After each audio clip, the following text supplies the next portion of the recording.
Hello everyone and welcome to my introduction to the NIST cybersecurity framework.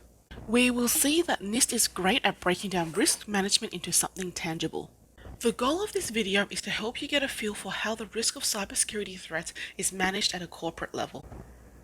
We will talk you through how to think about risk and provide you with a structure for working with it.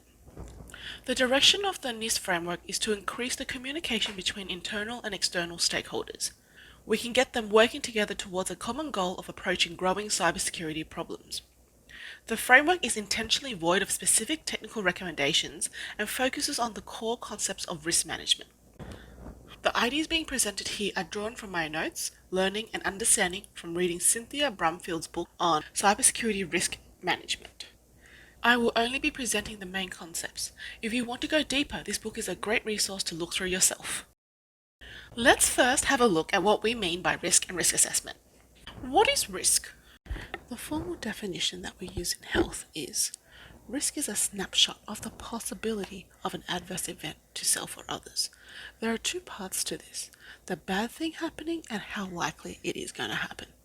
To make it a little easier to understand, here's a photo of the situation. We can see that there's a chance of the child getting hit by a car. The likelihood of this happening is what we call risk. So what is risk management? It is ongoing identifying, assessing, and responding to risk. Once we've done all this, the risk we find will be handled in a variety of ways depending on its potential impact on our business.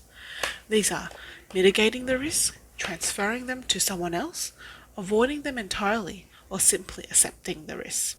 This way of thinking about risk and assessment is pretty universal across all fields and is not just applicable to cybersecurity.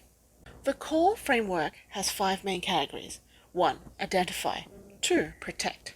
3. Detect. 4. Respond. And 5. Recover.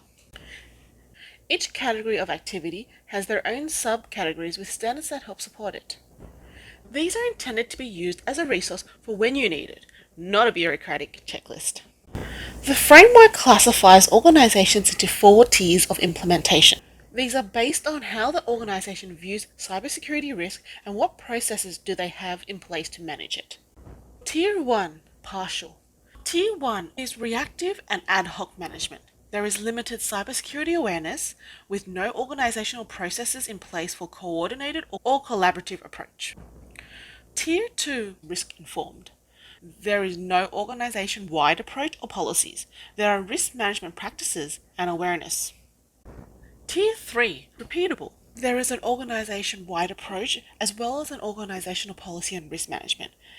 The organization also collaborates with external partners. Tier 4, adaptive. This is most rigorous and sophisticated.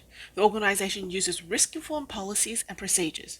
The culture of the organization is risk-aware, and it actively collaborates and shares information with partners, adapting its practices from lessons and incidents. The NIST framework has been considered from a federal level after President Joe Biden's executive order on improving the nation's cybersecurity.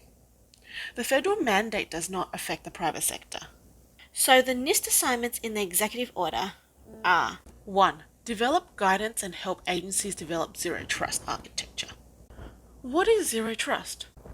It is a continuous authentication, authorization, and validation of security before being granted or keeping access to applications and data, whether the individual is internal or external to the organization.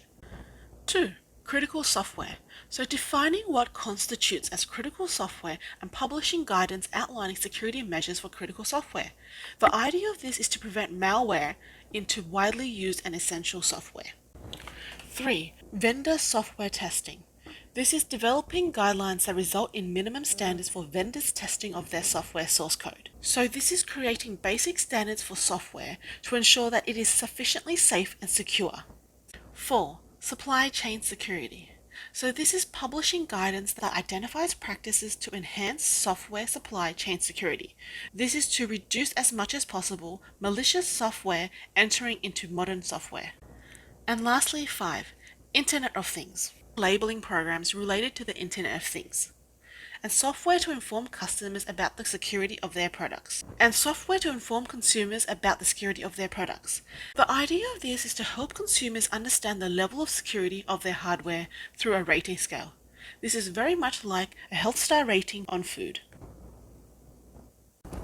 In this presentation, we've got an idea of what risk is and the purpose of risk assessment. I hope you now have an overview of the NIST framework and why it was developed. Stay tuned for the next video on how we can follow the guidance of the NIST framework in identifying risks, vulnerabilities, and threats.